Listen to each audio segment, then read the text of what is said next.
My name is Rhonda Knotts, and I am the Director of Support Services at Hospice. And what that means is I oversee our grief program and our medical social work team. And back in 1998, actually, I heard about this grief camp. I had never even heard about hospice. I didn't know what hospice was. And I heard about it from a woman who I was out to lunch with, and she said, I have to go, I have to get home to pack for camp. And, I jokingly said, well, what camp are you going to? And she said, I'm going to a grief camp called Camp Pecometh. And I said, what is that about? And she told me a little bit about it. And I just said the words, that might be something I'm interested in, because my brother died in August of 1997. And the rippling effect of grief on me and my family, was tremendous. And I thought in that moment, if I could walk with a child through their grief, maybe somehow I'd find healing for myself. Well, I forgot about it, but she didn't. And she told the director at that time, I know of a volunteer for next year, and that director reached out to me. So I started volunteering in 1999 when we were still at Camp Wright, and I immediately fell in love with the program. It's such a ministry, it's such a privilege to be able to do this for kids of all ages, to encourage them that while they feel pretty much debilitated sometimes by loss, they're going to survive this, and it's possible to heal and come through the other side of it. So this is my 22nd year, and that's excluding the years we didn't get to do it because of COVID. I'm now the director of camp. I think I took over as director in 2010.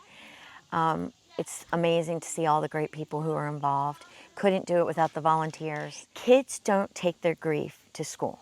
They don't take it to social gatherings. They don't take it to sleepovers. They don't take it to their peer groups. Grief is isolating in itself on a very natural level. But when they show up here, they're all of a sudden in this amazing community of people who are on a similar walk. And so I think some of the most important things we do as a team is we validate. We validate every single feeling they have. Good, ugly, bad, hard. We normalize, because grief can make you feel like you're losing your mind. And it'll make you feel just like you don't belong anywhere. And then the third thing, the most important thing, is we encourage. We encourage them to remember that they actually have exactly what they need to survive this loss within themselves. But when we all come together, we remind each other we're all survivors. I love that you said we give them a vocabulary, because if you think about kids and in their development, when you're young, you really have no real vocabulary for expressing feelings.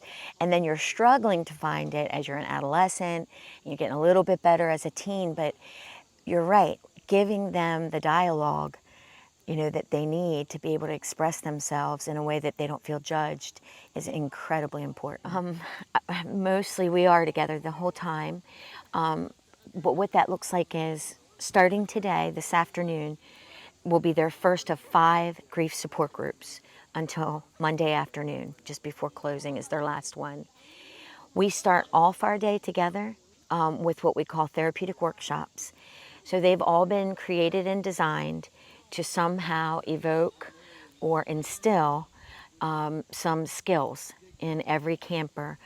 So this year we're focusing on art, we're focusing on music, and we're focusing on movement. So when you move your body, that releases endorphins, we start to feel better. Music speaks for itself. It's an amazing method to dealing with big feelings. And then art. There's so many ways you can use artistic outlets to deal with your emotions. So after that, they're in their first group. And then we shift gears, and it's nothing but fun from then on until we lay our heads down tonight. So we have a huge cookout, and that's made possible by a local family, 2 families actually. The Anthony Powell family, one of them's already here. She's a volunteer for years. They come every year. They bring in their big grills. They cook hamburgers, hot dogs, corn. slice up watermelon, tomatoes, and everybody eats together. And it's yard games on the lawn, and it's swimming. There's one of the members of that family started probably 3 or 4 weeks ago making homemade ice cream, best you've ever had. We have a guy who started coming out here a few years ago. I guess actually it's longer than that now. He has like a boardwalk fry truck. And the first few times he came out, I had to get all the materials, and then he would show up with all his equipment, and he would, do this for us. And he and some friends of his literally fell in love with the program. And now I say, well, what do I need to get? And he says, absolutely nothing. I think as a society, we so often look at death as though, it's this catastrophic ending. Yeah. And sometimes it's still taboo to even talk about. But hospice, at least our grief camp and even our grief services, are not exclusive to just our hospice families. We're proud of that. We are in all 3 counties, every school, providing in-school grief support. We provided grief support to nearly 130 students in the 21-22 school year. So when we're doing that, it really does make it easier to encourage a kid to come to camp. And then this camp is really a reflection of a variety of losses. Unfortunately, some very, very tragic. And again, I like the way, I'm going to focus on what you said. It can be seen as a new beginning, especially if we're able to teach them that they can heal. What's the age spectrum? So normally we have a mini camp that we actually will take children ages 3 to 5. This year we didn't have enough to actually have that. Yeah. I appreciate your expression, like, wow, that's so young. But you know that even a 6-month infant can recognize when a primary caregiver is no longer in the picture. They don't have the vocabulary to express it, but they can recognize when that person is no longer there. So even if the comprehension is dramatically different than an adolescent, it's still so important to start then. Kids that young, they look at death as temporary. They don't recognize the permanence. It's like a vacation in a sense that you come back from. If we start then, just simply by validating, it's okay that you're mad. You have every reason to be. It's usually what we choose to do with our anger that gets us in hot water. And that's where we come in and we try to encourage them to use good coping skills and say how you feel, And then we try to encourage the adults in their lives to be okay with it.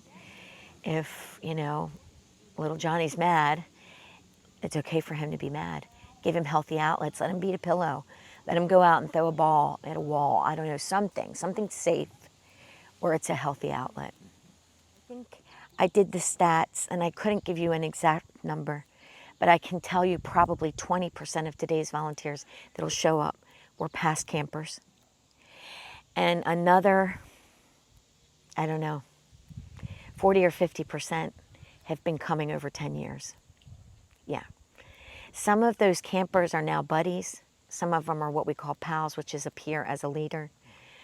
But it speaks volumes that they believe in the program that much.